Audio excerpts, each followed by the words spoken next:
The world always grows quieter after midnight. You can almost hear the air itself breathing, slow, steady, like the rise and fall of a tide you can't see. Somewhere in that stillness, every mind begins its nightly migration. Eyes close, the body softens, and consciousness loosens its grip. What follows is a landscape older than history, the dream. Long before science gave it names, people felt that dreams were doors. The Sumerians called them messages from the gods, carried on invisible winds that slipped through the gaps of sleep. To dream was to be chosen. To receive a whisper meant only for you. When you awoke, the world felt slightly altered, as if the echo of that secret still shimmered behind your eyes. Even now, when we tell ourselves we're rational, the dream unsettles us. We can measure brain waves, trace chemicals, label phases of REM, yet when a loved one who's gone speaks to us in perfect clarity, logic falters. Something in us still believes, something ancient. Imagine a fire-lit hut thousands of years ago. A man wakes trembling, convinced he has spoken with the dead. His tribe gathers, listening. The night wind presses against the walls. They do not doubt him. They fear what the gods might demand. That quiet reverence once bound humanity together. The sense that beyond waking life, another realm watched and answered. We have forgotten that language, but it hasn't forgotten us. Every night it returns, softly translating our griefs, our hopes, our buried confessions into symbols we barely understand. So tonight, as you lie in the dark, think of the countless generations who close their eyes before you, waiting for the gods to speak. The same darkness covers us all. The same whisper moves through time. Where did this belief begin, this faith that sleep could bridge heaven and earth? If you close your eyes and let time drift backward, the world begins to blur. Cities dissolve into dust. Languages unravel into whispers. And the familiar hum of electricity fades into silence. All that remains is the slow heartbeat of the earth and the flicker of firelight against mud walls. This is where humanity first learned to dream of gods. In the ancient land of Mesopotamia, the place they called the cradle of civilization, people lived under endless skies and restless rivers. The Euphrates and Tigris shaped their world like veins through the body of a god.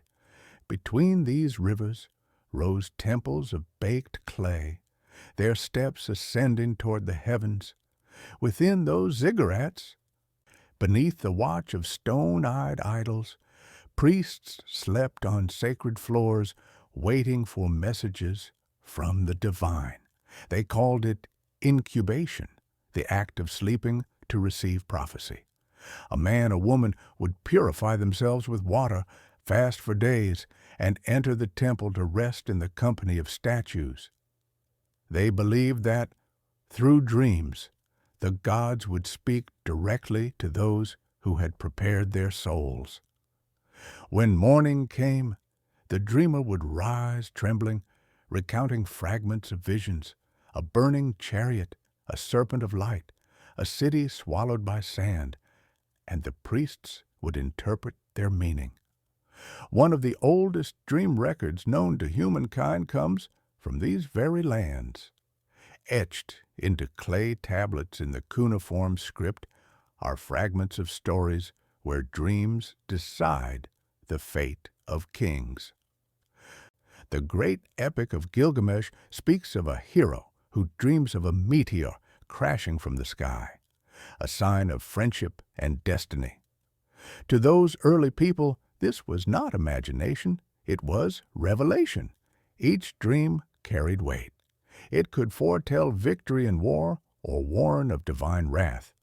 When crops failed, the high priest would not only study the soil, but also consult the dreams of those who had slept near the temple fire.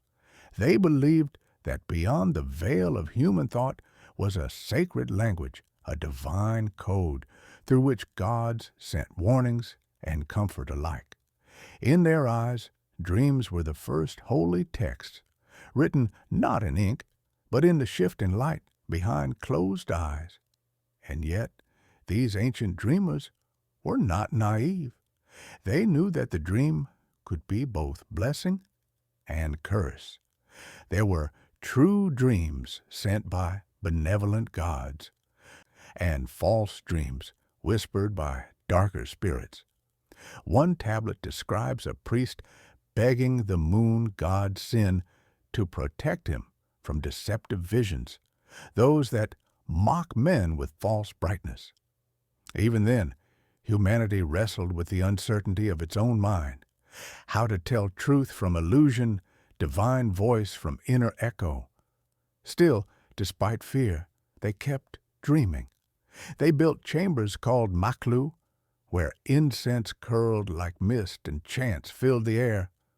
Men and women would sleep there seeking guidance, not to escape life, but to survive it. The gods, they believed, answered only those who dared to surrender completely to the dark. Imagine it, the air thick with cedar smoke, the floor cool beneath your body. You lie still, heart slowing, eyes heavy, the sound of distant water echoing through stone halls. Outside, the city breathes, oxen lowing, wheels grinding against dirt, the occasional cry of a night bird. Inside, you feel a presence near your chest, as if the darkness itself has leaned close to listen. Then it comes, a flicker of light behind your eyes, a shape forming out of nothing. Perhaps a river turns to blood. Perhaps your dead mother speaks your name. You wake at dawn, trembling, the vision still burning in your mind. You have been spoken to.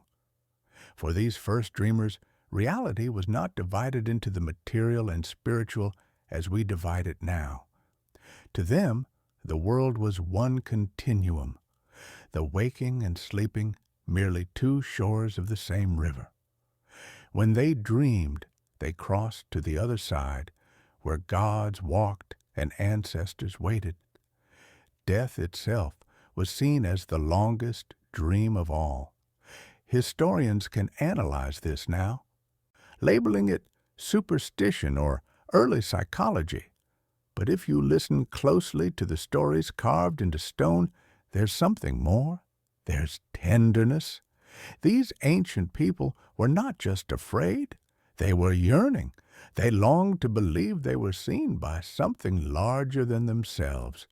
When storms ruined their harvest, they didn't curse the sky. They sought understanding in their sleep. They looked inward to make sense of the outward chaos. Perhaps that's what we still do. Only now we call it anxiety, not prophecy. Across the centuries, this belief in divine dreaming spread like wind through neighboring lands. The Babylonians perfected the art of dream interpretation. Their priests created manuals filled with hundreds of symbols. A lion meant power. Falling meant shame. Clear water meant truth. These were not mere guesses. They were codified traditions, passed down as seriously as law. The dream was the courtroom of the gods, and interpretation was judgment. Even kings depended on them. Before battle, generals would spend the night in temple chambers waiting for signs of favor. There is a record of King Ashurbanipal, who claimed the god sent him victory through visions of fire. His enemies, too, dreamed of defeat, of omens, of hands reaching from the dark. To dream was to be in conversation with destiny. But perhaps the most haunting part is this: the ordinary people dream too. Farmers, mothers, children, their lives small, their prayers quiet, yet When they closed their eyes, they entered the same sacred realm as their rulers. The dream was the one place where all were equal. Power meant nothing in that world. Humility was the only key. In a way, the ancient world's most democratic space existed not in palaces or markets, but behind the eyelids of the sleeping. Tonight, when you dream, you might not think of ziggurats or clay tablets, but somewhere in that drifting space between thought and nothingness, you are doing what they once did. You are leaving this world for another. The language may have changed, the faith may have faded, but the act remains the same. Every night, humanity rehearses its oldest ritual, to surrender to mystery.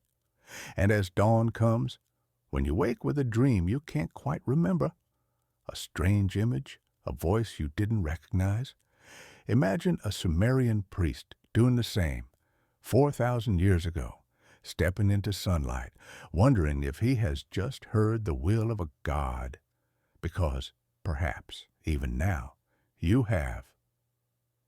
The desert has a silence that can swallow everything, even thought. It is a silence that hums with memory, with the heat of centuries and the whisper of wind carrying grains of sand older than empires. In that golden stillness, along the banks of the Nile, humanity found another language of dreams. Egypt, land of sun and shadow, of life and death entwined, turned sleep into something sacred. To the Egyptians, the boundary between life and the afterlife was thin, fragile as papyrus. Death was not an ending, but a passage, a deep sleep for awakening into eternity. They believed dreams came from the same place, the realm of gods, where souls drifted freely. To dream, then, was to touch eternity without dying. They built temples not only for worship, but for incubation, the practice of sleeping in the presence of divinity. The most famous were the temples of Imhotep, the god of healing, once a mortal architect whose wisdom was said to defy time itself. Those who suffered illness or despair traveled for days through burning sands to reach his sanctuaries. At night, after ritual purification, they would lie upon stone benches, breathing in the smoke of myrrh and cedar, waiting to be visited by the god in sleep. Imagine the temple, long corridors lit by oil lamps, their light trembling against painted walls. Hieroglyphs of wings, serpents, and lotus flowers seem to move when the flame flickers. The air smells of incense and river silt. A priest in white linen chants softly, guiding the dreamer toward surrender. "Close your eyes," he whispers, "and let the gods speak." They called it dream healing, the belief that divine instruction could cure the body through revelation. When the supplicant slept, Imhotep or another deity might appear, touching the afflicted place or whispering the name of a sacred herb. Upon waking, the dreamer would describe what they had seen to the priests, who would interpret it as both medicine and omen. To heal the body, one first had to listen to the soul. But not all dreams were gentle. In some, gods came as serpents, jackals, or burning suns. These visions were not punishments. They were purifications. The Egyptians understood that transformation required pain. A nightmare was often a form of divine surgery, the god cutting away invisible rot. That is why they feared and honored their dreams equally. The pharaohs took dreams even more seriously. To rule Egypt was to carry both political and cosmic responsibility. The gods did not simply choose kings, they spoke to them. In the famous Dream Stele of Thutmose IV, carved between the paws of the great Sphinx, the young prince recounts how, while resting in the desert, he fell asleep and saw the Sphinx in his dream. The colossal guardian promised him the throne if he would clear away the sand, burying its body. Thutmose awoke, fulfilled the command, and became Pharaoh. His reign, he claimed, was born not from inheritance, but from a dream. Dreams in Egypt could crown kings and heal the dying. They were not random shadows of thought. They were messages from a structured cosmos where everything had meaning. To dream of the sun was to glimpse the soul of Ra. To see oneself drowning in the Nile foretold renewal and fertility. To dream of a bird flying north was the promise of safe travel. Flying south, the warning of loss. They mapped their dreams like the stars, believing each symbol corresponded to a cosmic truth. Even ordinary citizens recorded their visions. On scraps of ostraca and papyrus, one can still find fragments. I dreamed of standing in water. I awoke with peace in my heart. I saw a scorpion in the face of my father. I gave thanks to Bastet for warning me. These were not the writings of mystics, but of potters, farmers, and scribes. They lived close to the divine because they slept close to it. Each dream carried a weight, a possibility that the gods were still listening. But Egypt also taught something subtler, that the dream was not separate from the dreamer. When one lay in the dark, it was not merely the gods speaking down to man, it was the part of man that was divine speaking back. They believed each human possessed a ka, a spiritual double that traveled freely while the body rested. When you dreamed, it was your ka wandering the invisible world, learning secrets it could never know while awake. That is why they feared disturbed sleep. It meant the ka had lost its way. There's something hauntingly human in that belief. Even now, when we wake from a nightmare drenched in sweat, heart pounding, we whisper to ourselves, it was just a dream. But deep down, a small part of us wonders, what if something real happened, just somewhere else? For the Egyptians, the question was never, is it real? But what does it mean? They saw existence itself as layered, a dream within a dream. The waking life was merely one form of vision and death another. To understand both, one had to pay attention to the messages whispered in between. Archaeologists have uncovered inscriptions that read almost like lullabies for the soul. In one, a priest writes, "Sleep, wanderer, your heart is a gate.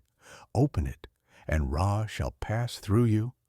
Even now, thousands of years later, that line feels strangely intimate. The ancients may be gone, their temples broken by wind and time, yet the act they performed each night survives unchanged. We still close our eyes and wait for something larger than ourselves to arrive. And perhaps that's why, when we speak of Egypt, we always imagine eternity. The pyramids against the sun, the gaze of the Sphinx unblinking. To them, eternity wasn't endless time. It was continuity, the same breath moving through generations, the same gods reappearing in dreams. To dream, then, was to participate in forever. So when dawn broke and the river began to glow, the dreamers would rise slowly, their hearts filled with meaning that words could never quite capture. Some claimed healing, others felt peace, and a few, the chosen ones, carried prophecies back into the waking world. They left the temple cleansed, not because they had escaped their suffering, but because they had understood it. The gods had not removed their pain. They had given it purpose. That, perhaps, was Egypt's greatest gift, the idea that a dream could turn suffering into understanding, chaos into order, and mortality into something almost divine. And as the sun rose over the Nile, vast, golden, and eternal, the people of Egypt believed they had touched the breath of the gods themselves, if only for a night. By the time the dream crossed the sea from Egypt to the rocky coasts of Greece, the gods had changed their names but not their habits. The people still looked to the night for answers. Yet now the questions were sharper, the minds more restless. Greece was not a land of blind faith. It was a place where the divine and the rational sat across from each other like old rivals sharing wine, each daring the other to speak first. The Greeks inherited the temple sleep from Egypt, but made it their own. Across the mainland and the islands rose sanctuaries to Asclepius, the god of medicine, son of Apollo. His shrines, called Asclepiae, were half hospital, half holy ground. Pilgrims limped through their gates carrying sickness, grief, or unanswered guilt. They bathed in spring water, offered honey cakes to the serpents that symbolized rebirth, and then, at dusk, lay down in the Abaton, a long hall open to the wind and the stars. They waited for a dream. Sometimes Asclepius appeared himself, tall and calm, touching the wound or whispering a cure. Sometimes he sent a serpent or a child or a gentle voice that named a remedy. At dawn, the priests walked quietly among the sleepers, listening as each person recounted their vision. The temple walls filled with marble plaques of gratitude, the first medical testimonies in human history. One inscription tells of a woman who had been blind for years. "The God came to me in sleep," she wrote, "and touched my eyes. When morning came, I saw the sun rise for the first time." Another describes a man healed of paralysis after dreaming of bathing in sacred water. Whether miracle or metaphor, the result was the same: healing through faith, through dream, through surrender. Yet Greece was never content to leave mystery untouched. Where Egypt built silence, Greece built dialogue. For every priest interpreting visions, there was a philosopher nearby sharpening his reason. Aristotle, in his treatise on dreams, proposed that visions came not from gods, but from the lingering impressions of the senses, echoes in the mind replayed as images. Hippocrates, father of medicine, agreed. Dreams, he said, reflected the health of the body. A dry dream meant imbalance of heat, a watery dream, excess of cold. The gods in this new light were metaphors, symbols for forces within. And yet, the Greeks could never fully let go of the divine. Even Plato, who sought perfect reason, admitted that the soul might travel in sleep to realms beyond logic. He warned that a man who ignores his dreams neglects half his own being. The philosopher might dissect a vision, but the poet still breathed it. Listen to Homer's Odyssey, that old sea of memory where gods and mortals mingle. Dreams glide through it like spirits. Penelope sees Odysseus in her sleep. Agamemnon is deceived by Zeus's phantom messenger. Homer divides dreams into two gates, those that pass through horn, which bring truth, and those through ivory, which bring lies. Even then, humanity suspected the double nature of dreaming, half revelation, half illusion. As the centuries turned, this tension deepened. The Oracle of Delphi, where vapors rose from the earth and priestesses spoke in trance, blurred the line between dream and prophecy. Visitors arrived with hearts full of questions. Should I marry? Should I go to war? The Pythia inhaled the sacred fumes, her eyes half closed, and murmured riddles that sounded like dreams spoken aloud. The words were cryptic, but people heard what they needed, the same selective listening that still guides us when we wake from sleep, choosing which fragments to believe. To walk through Greece in those centuries was to live in a world where every layer of meaning shimmered. The artist saw dreams as muse, the physician as diagnosis, the philosopher as mirror, the mystic as revelation. Reality itself seemed porous, and the dream was the crack through which eternity shone. But not all were comforted by that light. Some feared what they saw when they closed their eyes. In tragedies performed under the open sky, playwrights turned dreams into omens of doom. In Oresteia, Clytemnestra dreams of giving birth to a serpent that draws blood from her breast, a vision of guilt that ends in her death. The audience would sit in silence, feeling the chill of recognition. The gods may warn us, but they rarely save us. That was Greece's paradox. Belief entwined with doubt. The same people who built temples to sleeping gods also built academies to question them. Perhaps that is why Greek culture feels so alive even now. It understood that truth is not a single flame, but the dance between light and shadow.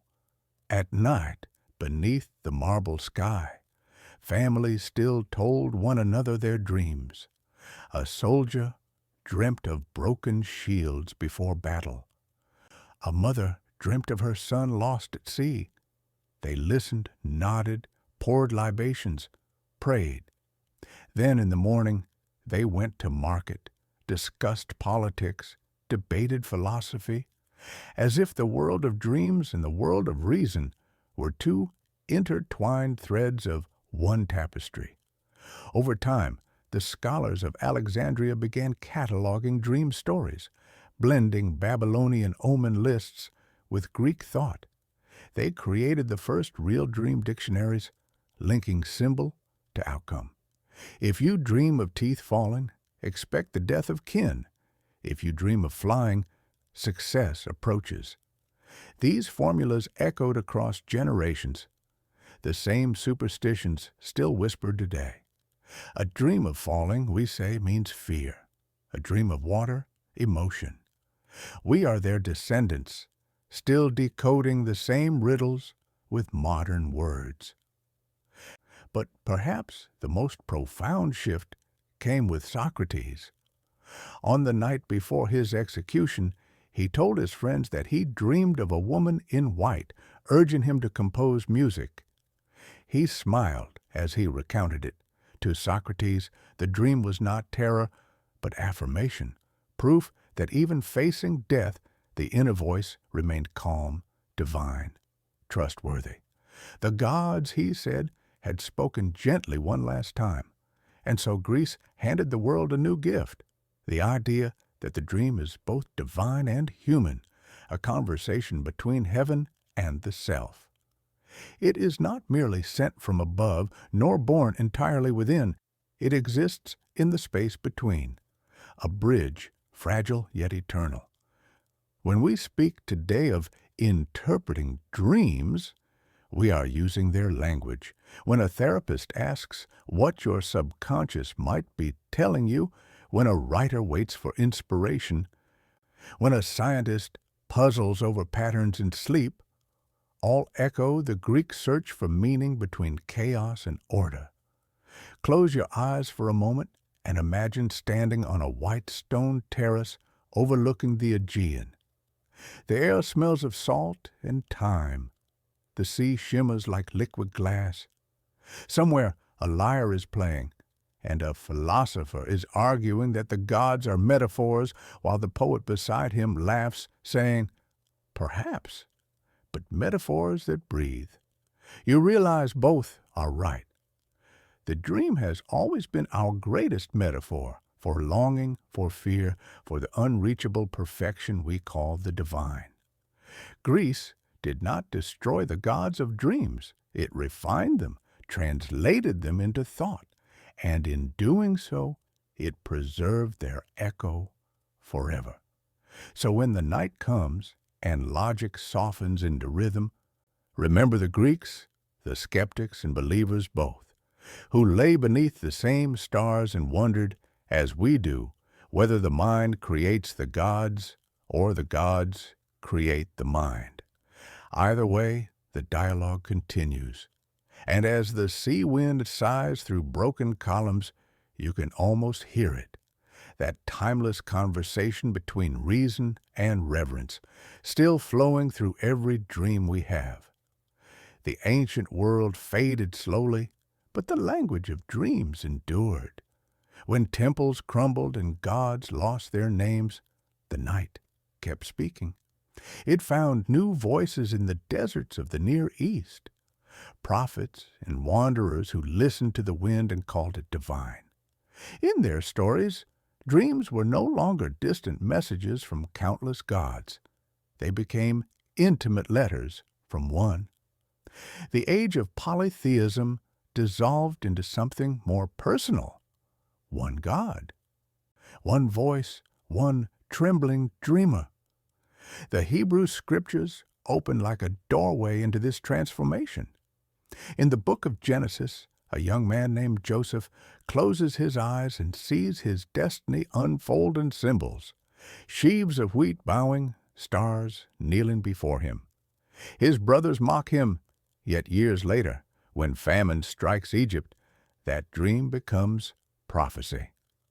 Imprisoned and forgotten, Joseph interprets Pharaoh's troubled vision, 7 fat cows devoured by 7 thin ones, and in that act rescues a nation. For the first time in written memory, the dream becomes moral authority, salvation through insight, not sacrifice. Joseph's story is more than a parable of faith. It is the oldest recorded example of what we still crave, the belief that our suffering might hold meaning, that the chaos of life can be translated into purpose. Each night, when we sleep, we step into Joseph's cell, waiting for a voice in the dark to tell us who we are. Centuries later, another dreamer rose in Babylon. His name was Daniel. Captive in a foreign land, surrounded by alien gods, he dreamed of beasts and burning wheels, symbols so terrifying they left him shaking. Yet in those visions, he found the courage to speak truth to kings. Daniel's dream interpretations shaped empires. His nightmares became scripture. Through him, the dream became the battlefield of faith, a place where divine truth wrestled human fear. Across these stories, a pattern unfolds. The dream as revelation, the dreamer as chosen vessel.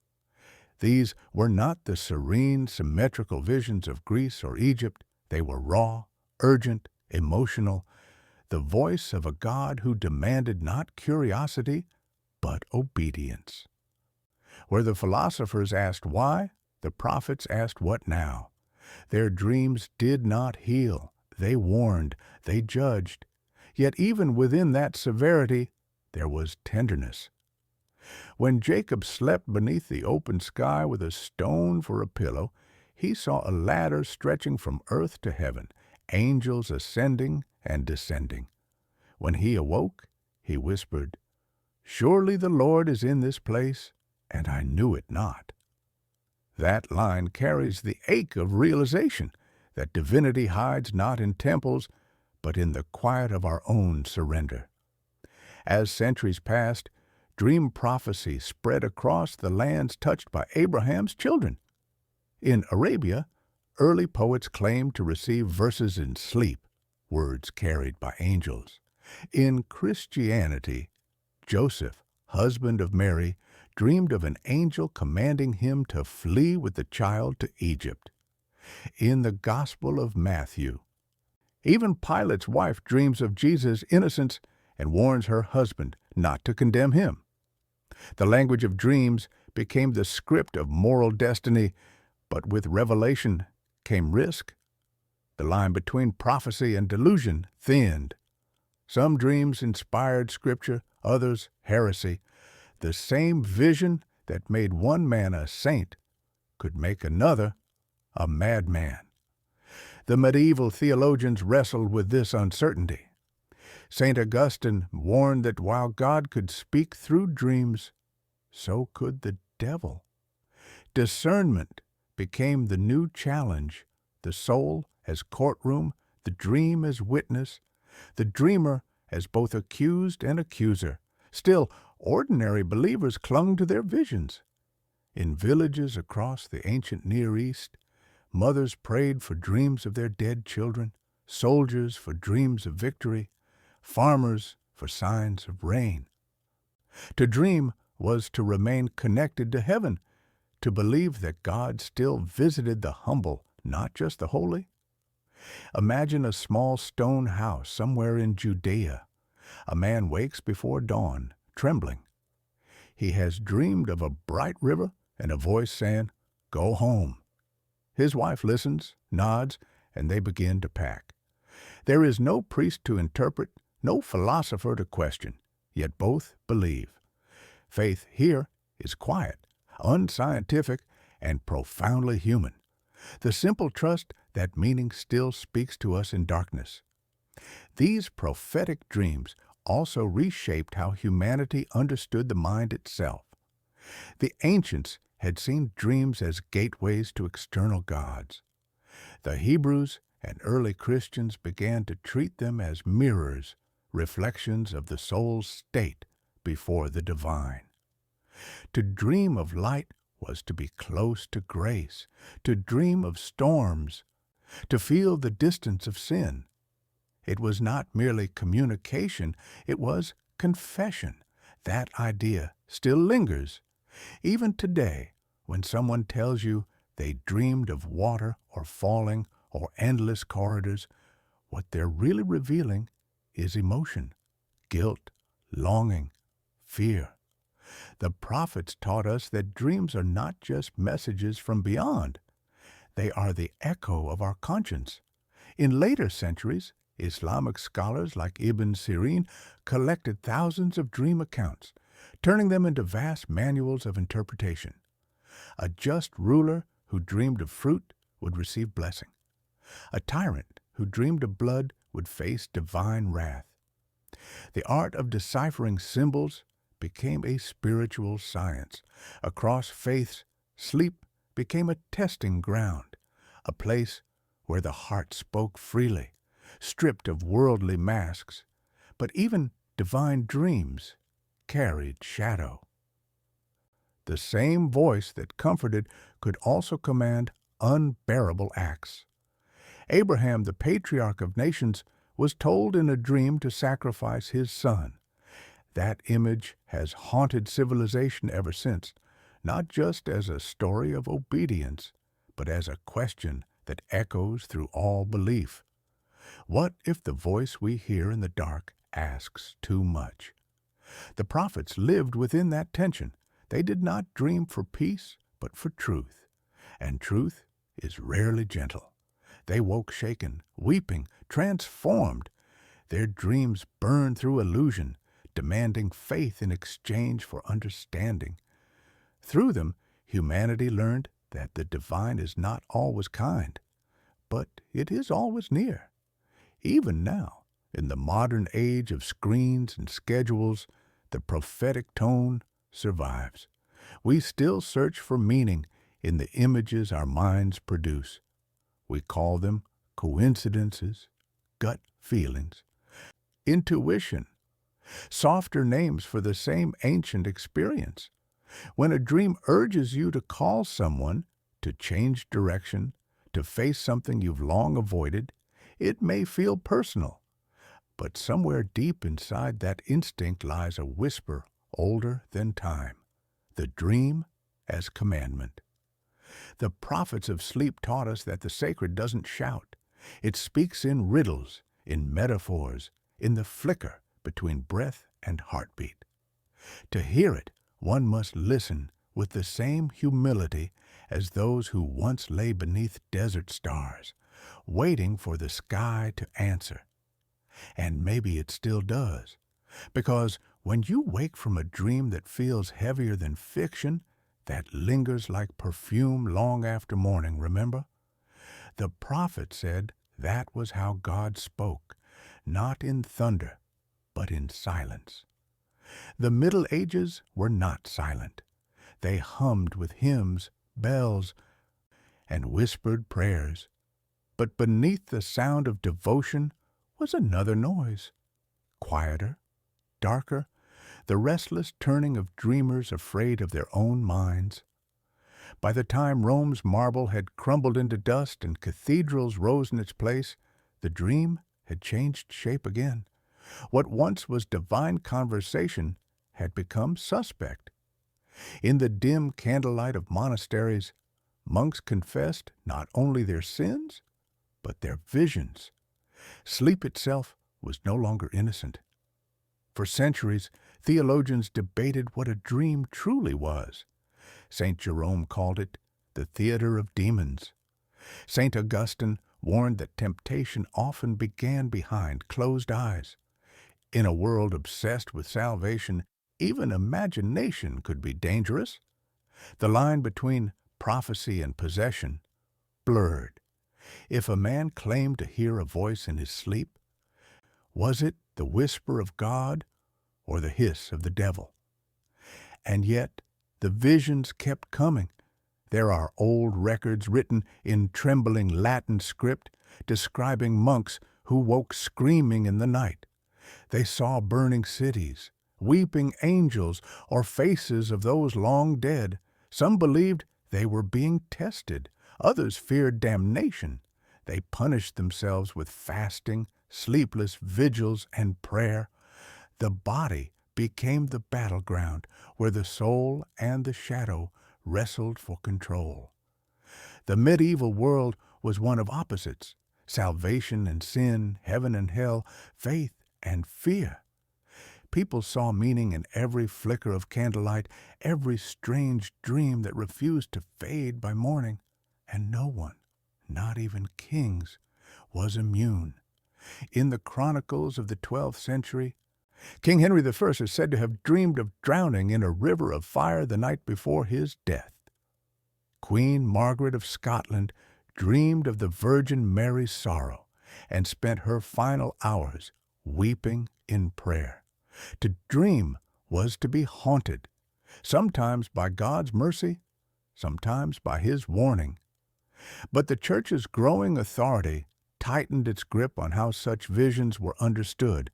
The mystical freedom of earlier centuries, when saints like Hildegard of Bingen painted their visions in color and sound, gave way to suspicion.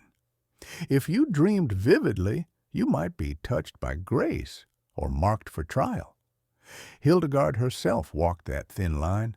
A nun, musician, and visionary, she wrote that the soul is a spark of the divine fire.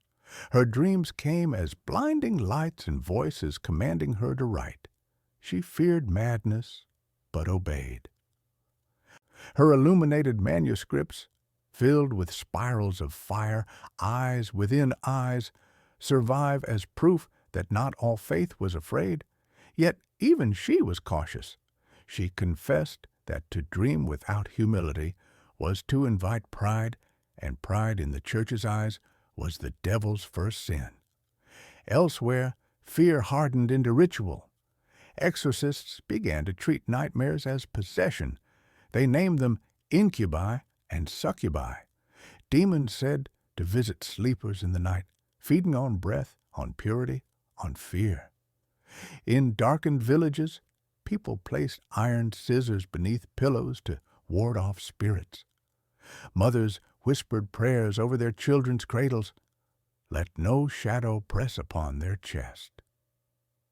The night became crowded with unseen things. It was during this age that the word nightmare was born, from the Old English mare, meaning a crushing spirit. To the common people, the mare was real, a dark figure that sat on the chest while one slept, stealing the ability to move or speak. What we now call sleep paralysis was then an encounter with evil.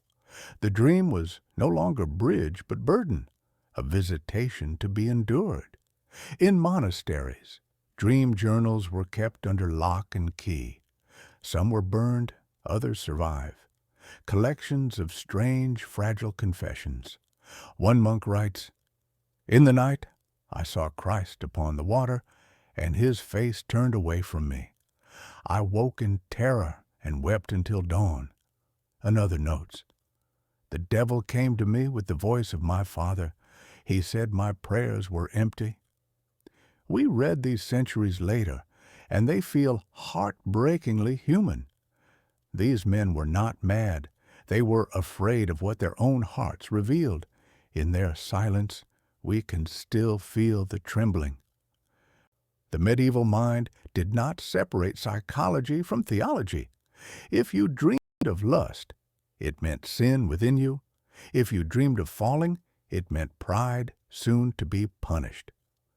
Dream interpretation became confession, an act of spiritual hygiene. The church offered structure where mystery once ruled, but structure has a price. The dream lost its wildness. What had been poetry turned into doctrine, and yet the dream never obeys authority. It kept slipping through cracks in the sacred walls. Mystics across Europe claimed divine visions that no priest could explain. Joan of Arc, a peasant girl barely 17, heard voices in her sleep, saints telling her to lead armies. When she obeyed, she was hailed as chosen. When she failed, she was burned as heretic. The same dreams that crowned kings now condemned the faithful. That was the danger of the Middle Ages.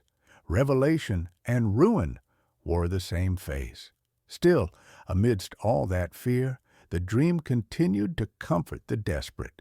In plague-stricken towns, people claimed to see angels of mercy hovering over the dying. Mothers dreamt of lost children being guided toward the light.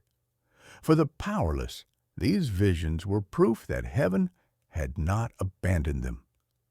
We often think of the Dark Ages as a time without light. But that is not quite true. The light was inward, flickering through the soul like candle flame behind stained glass. The dream, though feared, kept that flame alive. It offered something that reason could not yet name, the possibility that suffering had meaning, that nightmares could teach as much as visions. As Europe crept toward the Renaissance, whispers began to change tone. Scholars rediscovered Aristotle, physicians reopened Greek texts, and artists rediscovered the beauty of the human form. The world was brightening again, yet the shadow of medieval fear lingered. The church could not fully silence the dream, and science could not yet claim it. It existed in between like a ghost haunting both theology and reason. And maybe that is why we still wake sometimes in the night, pulse quickened, staring into darkness that feels alive. The mind has never stopped being half medieval, half rational, half afraid. We know the nightmare is a trick of nerves, yet some small, trembling part of us still lights a candle against it. The people of that age may have feared their dreams, but they also gave us a truth we quietly keep. That light and darkness, salvation and terror, are both parts of the same human sleep. When you close your eyes tonight, remember them. The monks who wept, the peasants who prayed, the mystics who burned, and the mothers who whispered comfort to the dead.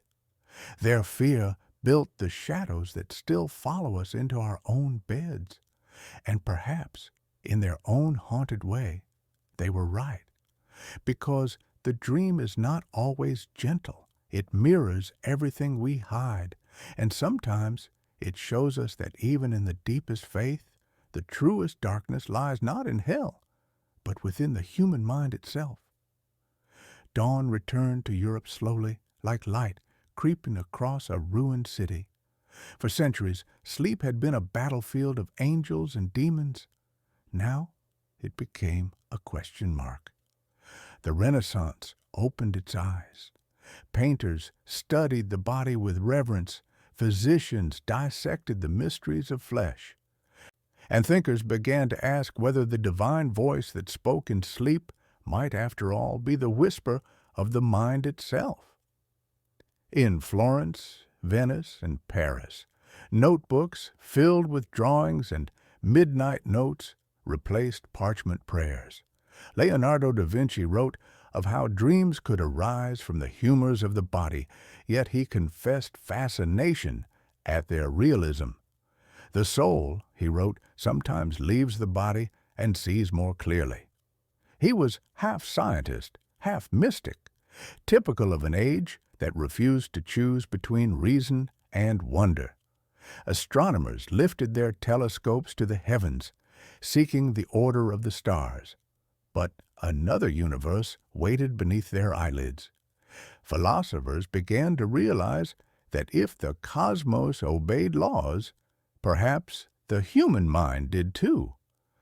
René Descartes, sleeping beside a flickering candle, dreamed 3 violent dreams in one night and woke convinced that his life's purpose had been revealed to unite science and faith through reason. His logic would shape centuries, yet it had begun fittingly in a storm of visions. Still, the Church's shadow lingered. Many thinkers confessed their curiosity about dreams only in coded language. To study the sleeping mind was to risk accusations of heresy or madness. So they wrapped their discoveries in metaphor, calling the dream the mirror of the soul, the inner astronomy. It was safer to sound poetic than impious. Gradually, the microscope replaced the rosary. Doctors charted pulse, breath, and brain. They observed that those who starved or suffered fever dreamed in color and light. Those who drank too much wine dreamed of chaos and noise. The dream began to look measurable, almost mechanical, yet the deeper they probed, the more elusive it became. The 17th and 18th centuries brought sleepless philosophers pacing candle-lit rooms, asking where thought ended and dreaming began. Newton described the law of gravity, and then privately admitted that revelation often arrived to him as images before sleep. Kepler, mapping planetary orbits, claimed his insights first appeared in nocturnal visions. Science advanced on data, but imagination still steered the hand that wrote equations. Artists felt this tension keenly. In the flicker between enlightenment and romanticism, poets reclaimed the night. Coleridge dreamed of Kubla Khan's palace in Xanadu and awoke to write before the vision faded. Blake painted angels in his sleep and insisted they were real. Goethe called dreams the workshop of the spirit. They no longer feared the dream's darkness. They entered it willingly, seeking meaning the way explorers seek new lands. Then in Vienna, a thin doctor began listening differently. Sigmund Freud, patient after patient, heard fragments of desire, memory, and shame. He realized that the stories people told about their dreams were not nonsense, but confession in code. In 1899, he published The Interpretation of Dreams, a book that changed the vocabulary of the modern world. Freud proposed that dreams were the royal road to the unconscious. They were not divine or demonic, but deeply human, expressions of wish and wound. His theory was scandalous. It stripped dreams of holiness, yet gave them intimacy. Suddenly, the sleeping mind was not a stage for gods, but a theater of ourselves. The hidden child, the forbidden love, the guilt we bury, all took shape behind closed eyes. For the first time since Mesopotamia, people once again believed their dreams mattered, not as prophecies, but as psychology. Patients began keeping dream journals. Artists devoured Freud symbols. Filmmakers learned to blur reality and fantasy. The age of science had produced a new kind of mysticism, inward, analytical, achingly personal. But Freud's map was only the beginning. His student Carl Jung looked at the same landscape and saw eternity. He argued that beyond the personal subconscious lay a collective unconscious, an ocean of symbols inherited from every human life before us. When we dream of falling, of mothers of fire, we are speaking in humanity's oldest tongue. In Jung's vision, the gods of Egypt, Greece, and Babylon had not vanished. They had moved inside us. They lived as archetypes, the healer, the warrior, the lover, the shadow, repeating themselves in every culture, every century, every night. This idea struck something ancient in modern hearts. After centuries of exile, the sacred returned, disguised as psychology. People began to treat their dreams as spiritual dialogues again, only now the priest was the self.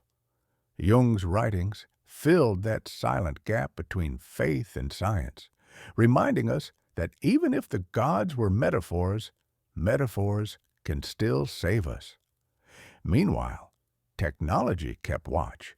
Electrodes appeared in laboratories. Scientists traced eye movements, brain waves, electrical sparks. In 1953, researchers discovered the strange rhythm now known as REM sleep, the moment when the eyes move beneath closed lids and the brain lights up like a city at dawn. They proved that everyone dreams every night, even those who swear they do not. And yet, data could not explain why.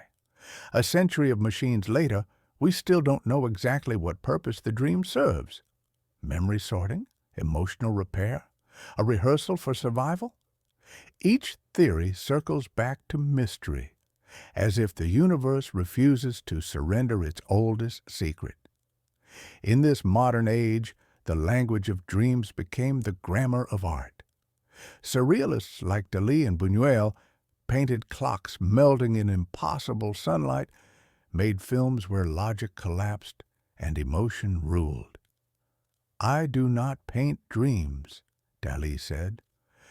"I paint my reality." It was the old paradox reborn, the dream as truth disguised as illusion. Science, for all its instruments, could not extinguish wonder. Instead, it illuminated new depths. Neuroscientists peered into REM cycles and found traces of learning, creativity, and empathy. When we dream, the emotional centers of the brain flare brighter than during waking life. The rational cortex rests. The heart speaks louder.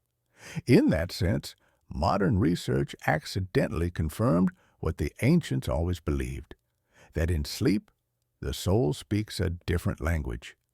The age of science did not destroy mystery, it translated it into new terms. Instead of gods, we found neurons. Instead of omens, we found memory. Yet the feeling remained the same, awe at the vastness inside us. Picture a laboratory at midnight. A subject lies motionless, wires trailing from her scalp. On a monitor, jagged lines pulse rhythmically. The scientist leans forward, watching tiny bursts of movement under the sleeper's eyelids. Somewhere behind that still face, worlds are unfolding. Oceans, childhood rooms, strangers' voices. The instruments can measure the surge of electricity, but not the meaning. That part remains unreachable. Perhaps that is the quiet irony of this age. The more we map the brain, the more we glimpse how much we cannot measure. The dream persists as our last wilderness. And so, the lineage continues, from the temples of Imhotep to the clinics of Vienna, from priests interpreting divine symbols to psychologists decoding the self. Each era believes it has finally explained the dream, yet each ends humbled, staring again into darkness. Because every discovery, Every theory, every electrode hums with the same unspoken truth. There is something in us that refuses to be fully known. Call it soul, psyche, or spirit. It still waits for us each night, inviting us to close our eyes and fall inward. The age of science taught us to observe, to classify, to name. But in doing so, it brought us back to the oldest recognition, that knowledge without wonder is hollow. The mind is not merely a machine, it is a cathedral lit by sparks. And when we dream, those sparks form constellations, temporary, shifting, impossible to hold, reminding us that even under the bright light of reason, mystery survives.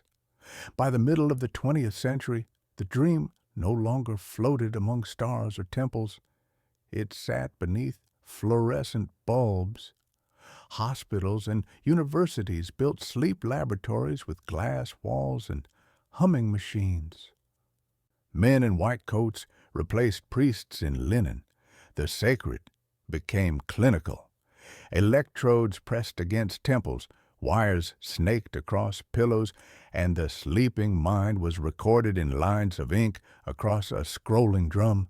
Every heartbeat, every twitch, every flicker of the eye was translated into data. What once sounded like prophecy now looked like pattern. The dream had become measurable and, in a strange way, forgettable. Scientists spoke of rapid eye movement, of delta waves and theta bursts. They charted the exact minute when consciousness slipped, the precise second when imagery ignited behind the eyelids. They discovered that deprivation of dreaming led to agitation and paranoia. The dream is essential, they said, but their voices were clinical, drained of awe. It was survival, not revelation. Outside those laboratories, a different kind of forgetting spread. The 20th century was a century of noise, engines, radios, bomb sirens, televisions, deadlines. People slept less. The night lost its silence. Dreams, once written upon papyrus and clay, were now swallowed by alarm clocks. The modern world did not wait for interpretation. It dismissed it. In an age of logic, the dream became private again. Too personal, too irrational, too strange for conversation. People woke from their visions, shook their heads, and reached for coffee. Yet a faint unease lingered. The human being, now mapped by psychology and measured by machines, still dreamed of falling, of flight, of lost homes and unnamed faces. We had renamed the mystery, not removed it. Some voices tried to remind us. The philosopher Erich Fromm wrote that humanity was losing the ability to read its own inner language. He called dreams the forgotten language of the soul, the last poetry left in a mechanized age. To him, forgetting our dreams was like forgetting our history. Without them, we no longer spoke honestly with ourselves. Artists felt the loss first. Painters traded oils for film reels, and cinema became the new dreamscape. Directors like Bergman and Tarkovsky filled screens with imagery that defied reason, doorways that led nowhere, shadows that spoke, water running upward. Viewers left theaters shaken, unable to explain what they'd seen. The old dream temples had returned, only now the priests were projectionists. But even as art kept the ember alive, society drifted further into waking speed. Neon lights replaced the moon. Cities never darkened. Sleep shortened, and with it, dreaming. Surveys in the 1990s found that most adults could recall only fragments, flashes of color, half-remembered faces. The rest vanished like smoke. Perhaps that forgetfulness was mercy. The modern mind carried new nightmares. Wars filmed in color, mushroom clouds rising, cities reduced to ash. The 20th century produced horrors so vast they needed no divine interpretation. To dream was sometimes to relive what daylight tried to erase. Soldiers returned from battle haunted by images they had never seen, but somehow knew, an echo of ancient fears dressed in new machinery. Still, amid that fatigue, research deepened. Scientists discovered that dreams help consolidate memory, regulate emotion, and protect sanity. The purpose of dreaming, they said, was survival of the psyche. Yet the language remained dry, functional. They could tell how we dreamed, but not why the images felt sacred or why a stranger's voice in sleep could make us cry.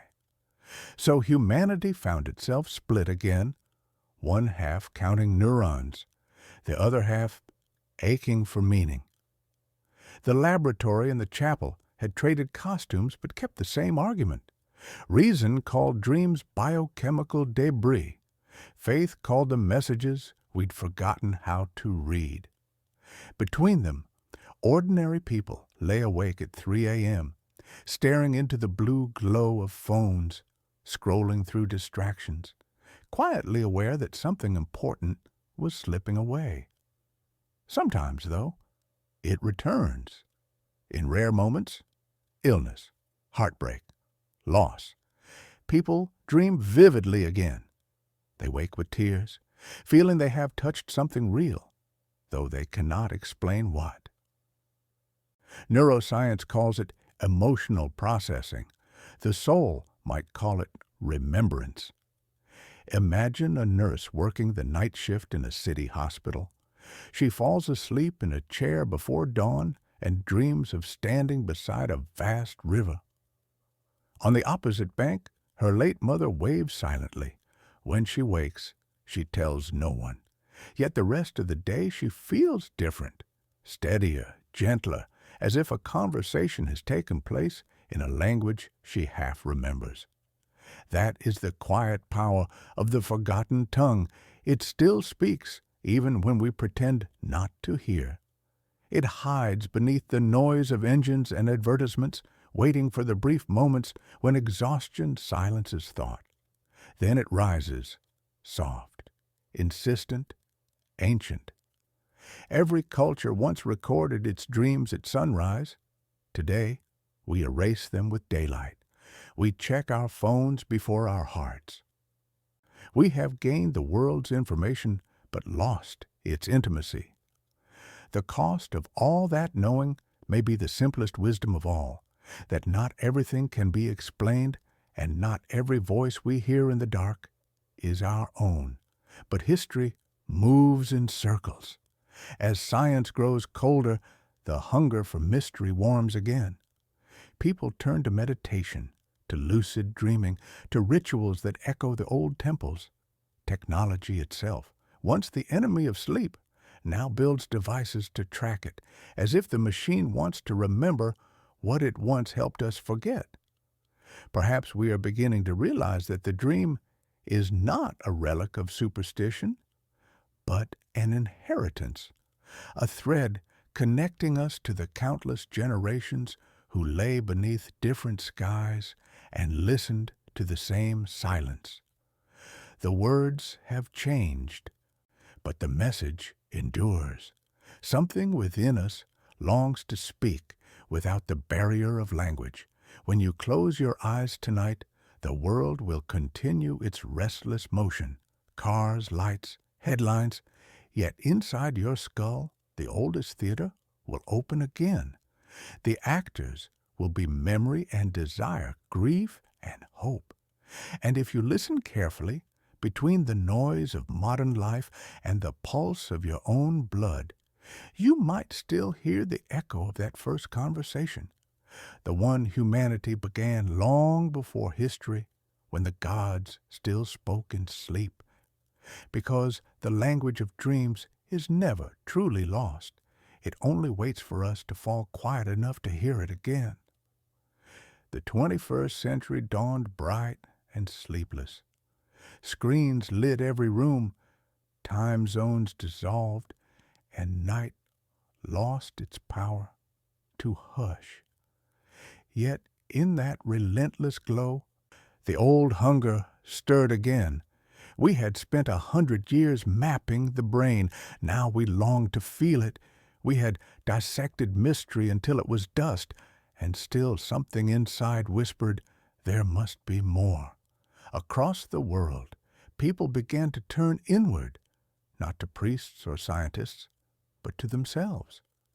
Meditation apps guided millions into breath and silence. Psychologists borrowed the language of shamans. Neuroscientists sat in Himalayan monasteries recording monks in trance. The boundaries that once divided faith and reason began to blur, as if the two were recognizing each other after a long separation. Dream study returned, but differently. It no longer sought proof or pathology. It sought connection. Therapists encouraged lucid dreaming as a way to face trauma. Artists spoke of active imagination, where one could re-enter a dream while awake and ask it questions. Patients reported healing, not by erasing nightmares, but by listening to them. It was as though humanity had rediscovered the ancient practice of incubation, dressed now in modern words. Even the scientists who once measured REM cycles began to sound like poets. They spoke of neural storytelling, of the brain weaving emotion into metaphor each night. One researcher described dreams as our private mythology, updated nightly. Another confessed that the more he studied them, the more reverent he felt. At the same time, the mystical re-emerged in unexpected places. Anthropologists returned from the Amazon with recordings of shamans who spoke of meeting the ancestors through visionary sleep.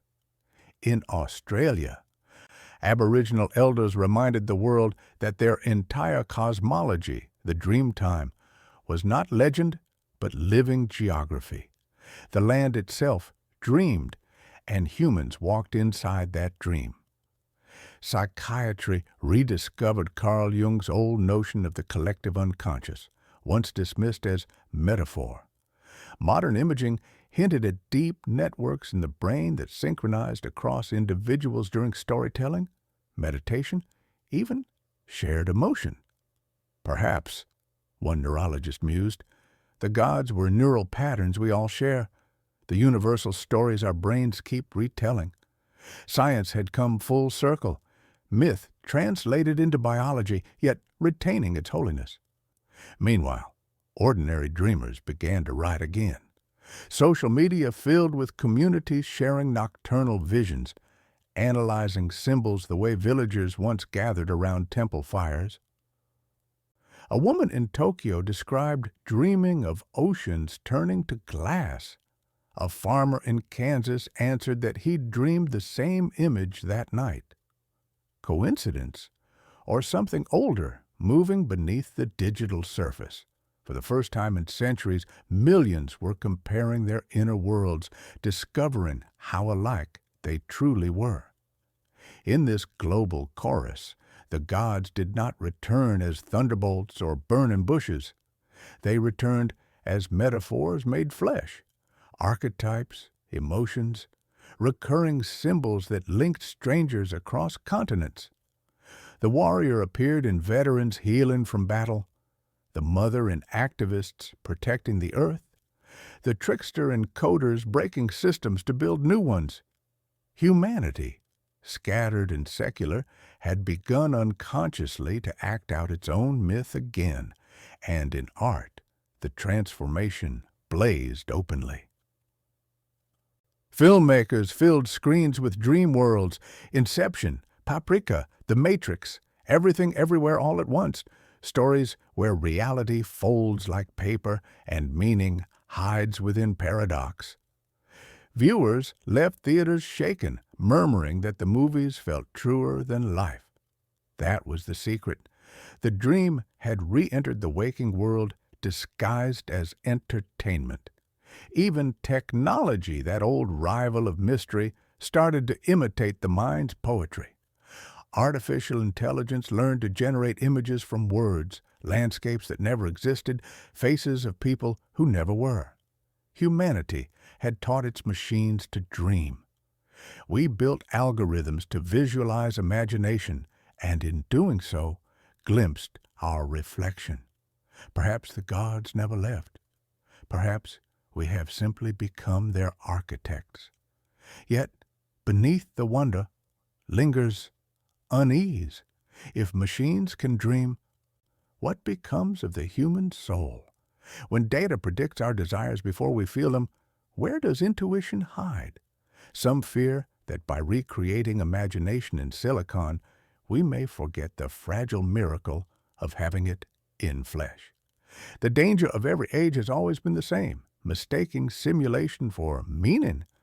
And still, the night persists. Despite progress, people continue to dream of lost loves, of falling, of running toward unreachable doors.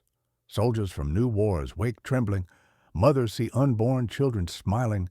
Strangers share identical landscapes. The patterns remain ancient and intimate. There are stories, quiet, unverified, that sometimes dreams save lives. A woman cancels her flight after dreaming of fire. The plane later crashes. A man diagnosed with despair dreams of light pouring through his chest, wakes with sudden calm, and recovers. Science calls them coincidences, but even the scientists hesitate before that word. Coincidence is simply mystery we refuse to name. In the last decade, clinics have begun combining neurology with ritual again. Patients with chronic nightmares are guided to reshape their dreams, to speak directly to the figures that haunt them. One therapist describes it as negotiating with the gods of the mind. The results often defy explanation. People who had suffered for years wake one morning free as if forgiven. The pendulum swings again between faith and analysis, symbol and circuit. Humanity, forever oscillating, cannot choose one side because both are true. We are creatures of reason who crave the irrational, builders of machines who still close our eyes to listen for something holy. Maybe that is what the ancients always meant by divinity, not an external being, but the meeting point where knowledge bows to wonder. The temple and the laboratory are the same place if silence enters them. Look around the world today. Meditation centers in New York skyscrapers, neuroscience conferences quoting Buddhist sutras, soldiers using dream therapy for trauma, children keeping dream journals beside their tablets. The sacred and the scientific, estranged for centuries, quietly reconciling under the same stars. When the gods return, they do not come with lightning. They come with understanding. They come as empathy, as art, as the sudden knowing that another person's pain is also your own. They return through the door of the heart, disguised as memory, as forgiveness, as the fragile courage to keep believing that meaning exists. And if you listen tonight, really listen, you might feel it. That low hum beneath the noise of the modern world, the pulse that has always been there, the same rhythm that once stirred priests in Sumer, healers in Egypt, philosophers in Athens, prophets in deserts, monks in stone cells. It moves through us still, asking the same question. What do your dreams mean? We stand once more at the edge of mystery, not fearing it, but welcoming it back. Because in the end, science can measure the patterns, but only wonder can make them sacred. Perhaps the gods have never been beings at all. Perhaps they are what happens whenever a human being looks inward and finds infinity staring back. And every night when we surrender to sleep, they return, quietly, faithfully, waiting to speak the only language they have ever known, the one we are just beginning to remember again. And now, as night deepens again, we arrive where it all began. In silence, the hum of the day fades, the body slows, and thought becomes liquid. The old walls between worlds dissolve. Here, in this fragile moment before sleep, everything we've been, believer and skeptic, poet and scientist, begins to merge. You lie down, the way every ancestor once did, and let your breath match the rhythm of the dark. There is comfort in that repetition, the same act that lulled a Sumerian priest in his stone chamber, that carried an Egyptian pilgrim to Imhotep's temple, that steadied a Greek philosopher beneath the stars. We have changed our gods, but not our posture. Sleep is humanity's oldest prayer. The mind drifts. The muscles loosen. Behind your eyes, small sparks bloom, patterns of memory, faces, fragments of sound. Science will tell you it's just neurons firing. Faith will tell you it's the soul opening its gates. Perhaps both are right, because in that flicker lies the essence of what we are, creatures forever caught between explanation and wonder. Dreams begin quietly, a scent, a familiar voice, a forgotten room. Then, without warning, you are elsewhere, walking through a field that doesn't exist, speaking to someone you love who's been gone for years. There is no logic, yet everything feels true. The boundaries of self blur. You remember, without words, what it feels like to belong to something infinite. That is the moment ancient people called divine, the place where the language of gods begins, not in thunder or scripture, but in the pulse between heartbeats. The syntax is emotion, the grammar, symbol. It is a tongue we do not speak, but somehow understand. Across history, this language has written itself through us. The Mesopotamian dream tablets, the Egyptian healing hymns, the Greek oracles, the biblical prophecies, the medieval visions, the Freudian diagrams, all are translations of the same sentence. You are more than you know. Each civilization pronounced it differently, but the meaning never changed. Perhaps that is why, even now, when we wake from certain dreams, we hesitate before speaking. We feel as if we've heard something not meant for daylight. The message may be blurred, but its gravity remains. A sense that somewhere beyond comprehension, someone or something still speaks our name. The dream is not simply a mirror. It is a conversation. The gods may have faded from temples, but they found refuge in our subconscious, in the way grief transforms into story, the way memory shapes symbol. When you dream of falling, it is not the sky you fear, but surrender. When you dream of flight, it is not escape you seek, but freedom. The gods, it seems, never dictated commandments. They asked questions. In the soft logic of the night, the soul rehearses truths we cannot face while awake. Lovers reunite. The lost are forgiven. Enemies speak kindly. Sometimes the lessons are cruel. We relive our failures, our regrets. But even these have purpose. To dream is to practice being human in the language of eternity. Every civilization eventually rediscovers this. When reason exhausts itself, when knowledge loses warmth, humanity turns again to the unseen. We are doing it now, turning back to dreams not as superstition, but as a form of listening. The scientist measures REM waves, but the poet asks what they're trying to say. The mystic and the neurologist may argue over causes, yet both kneel before the same mystery. If there truly is a language of gods, it has no alphabet. It moves through image, rhythm, pulse. It speaks to the child and the scholar alike. It reminds us that knowledge and wonder are not enemies, but partners. The moment you stop trying to prove the dream real, it becomes real enough to teach you. Think of it. Each night, billions of minds slip into this hidden world at once.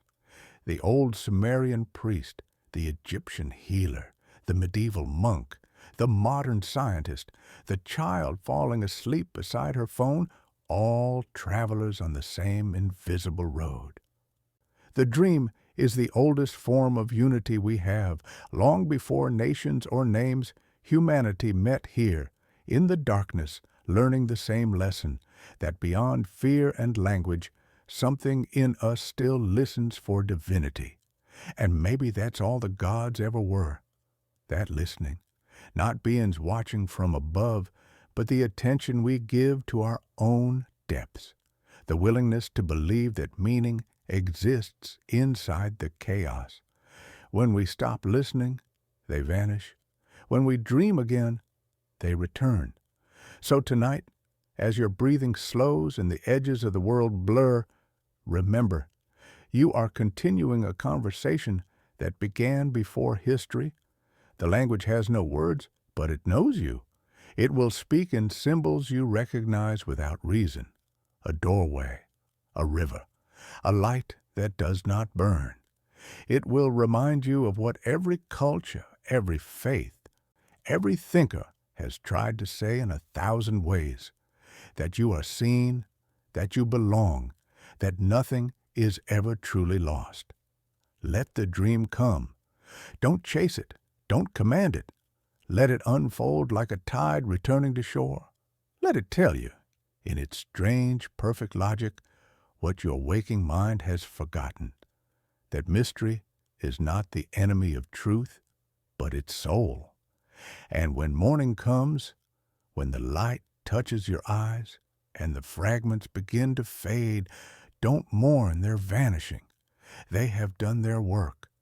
Somewhere deep inside you, their meaning remains, quiet as heartbeat, patient as time, because the gods still speak, not through thunder or scripture or miracle, but through the simplest act in the universe, the closing of your eyes and the courage to listen.